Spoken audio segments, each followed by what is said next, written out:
more than I can say. I thank the Press Association for this very humbling honor. There's a long list of people to thank, from Jeff Schumacher and Scott Dickensheets, who nominated me for this recognition. Jeff was my editor at 3 different newspapers, to Sherm Frederick, who gave me a shot as a columnist at the Review Journal back in 2000. I think I only gave him cause to regret that decision 2 or 3 times in the intervening years. There are people who encouraged me, trained me, and helped me along in this profession, from my very first editor, P.J. Schlosser, to my college advisor, Roberta Green Almanson, to editors like Ken Harvey, Jeff Schumacher, Scott Dickensheets, and John Kerr, broadcasters like Emily Nielsen, Terry Foley, Paula Francis, and Gary Waddell. They all made me better at what I do and gave me a chance to succeed. And I owe them, and so many more, a great debt, which I hope in some small way I've been able to repay by helping others along in our profession. And most of all, my wife, Erin Sebelius, who's here, who's had to put up with many late dinners, building vacation schedules around the elections calendar and the meetings of the Nevada legislature for the last 20 years. I wouldn't be here without her love and support, which I am sure I do not deserve. She and I first met at the Review Journal, so I can say with certainty I have taken more from the RJ than I ever gave.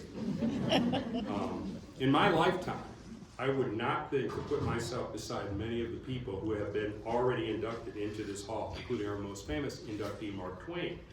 Although he and I do share the distinction of having once worked for the same newspaper, the Sacramento Union. Unlike Twain, however, they did never send me to the Sandwich Islands. Although I've been an editor twice, I would not consider myself the equal of mentors like Lisa Kim Bach, Brendan Riley, Mary Hausch, Jake Hyten, Michael Callahan, or Charlie Zobel, all of whom I was privileged to know in my career. Although I've done my fair share of fighting for public records and open meetings, I do not consider myself in the class of advocates for open government like Tom Mitchell or Barry Smith. I've been a journalist now for 36 years, but I'm still humbled to be counted in the company of greats like Cy Ryan, Guy Clifton, John L. Smith, Dennis Myers, and Ed Vogel.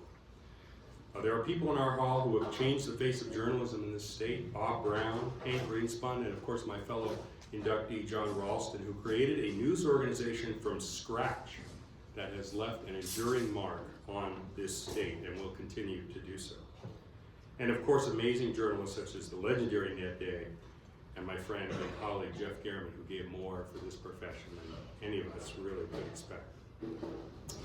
Our business has certainly changed from the day I walked into that storefront office of the Huntington Beach Independent, my hometown weekly newspaper.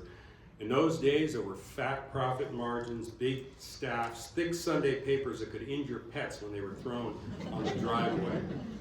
Today, most of those things are just very fond memories.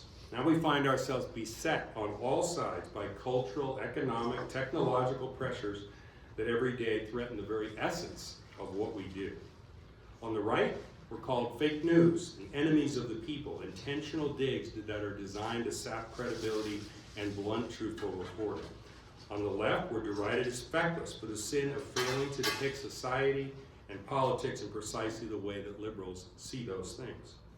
We've seen cancel culture come full circle, from conservatives being excoriated for ideas that liberals found objectionable to now conservatives cheering the demise of comedians such as Stephen Colbert and Jimmy Kimmel. Free speech now depends on your political affiliation, and hate speech has been redefined to be anything that you just don't want to hear. The media has seen its audience fracture, turning to social media, online newsletters, YouTube, TikTok, and 100 other very curiously spelled platforms that old men like me will probably never fully understand. In response, news organizations have seen their budgets cut, their staffing shrink, their coverage collapse, and their leaders desperately trying to find ways to survive and still keep faith with the mission. Now, I've been in journalism now for nearly 4 decades, and I've seen a lot of mission statements come and go in that time. Comfort the afflicted and afflict the comfortable was a popular one when I first started out. Make a difference, simple mission statement that Sherm Frederick once penned for the Review Journal. I worked a year for Gannett, and they love mission statements. I think there were like 3 or 4 in a year that I worked for Gannett alone. My favorite one, however, was one that I cribbed from a sign outside the offices of the old Sacramento Reader newspaper. It's okay, because they cribbed it from the bard who wrote in Henry V, "Oh, while you live, tell the truth and shame the devil." It tracks, after all, since the good book tells us the devil is the father of lies, and there are plenty of lies out there right now for us to confront. As we face the pressures that surround us as journalists and as an industry, we should keep in mind what drove us into the profession in the first place. Now, I can't speak for anyone else here, but of course I joined for the money. Many of us joined to hold people accountable, people in government with elected power, or bureaucrats with institutional power, or big business with corporate power. Others joined up to better understand a complex, multifaceted world, try to understand it for themselves and explain it to the public.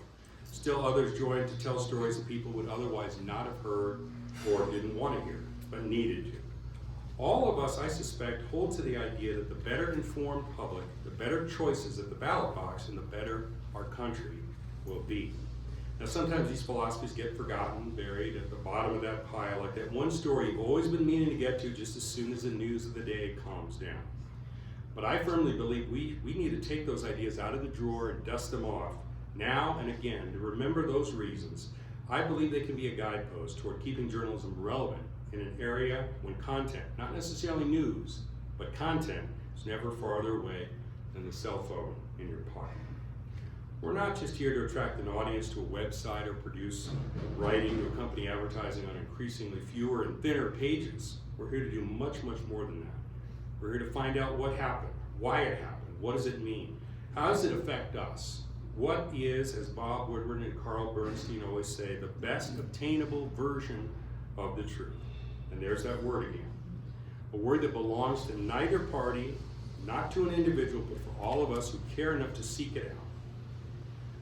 Let's rededicate ourselves to the first principle of journalism, the reasons we all decided to make this career our life's work, to serve the public in a business that's the only business specifically mentioned and specifically protected by the Bill of Rights.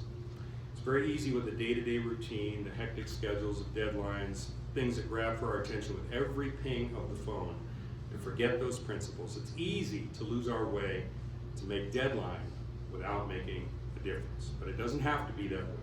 We can, if we choose, with every story, every feature, every day, every paragraph, every line, every word, tell the truth and shame the devil.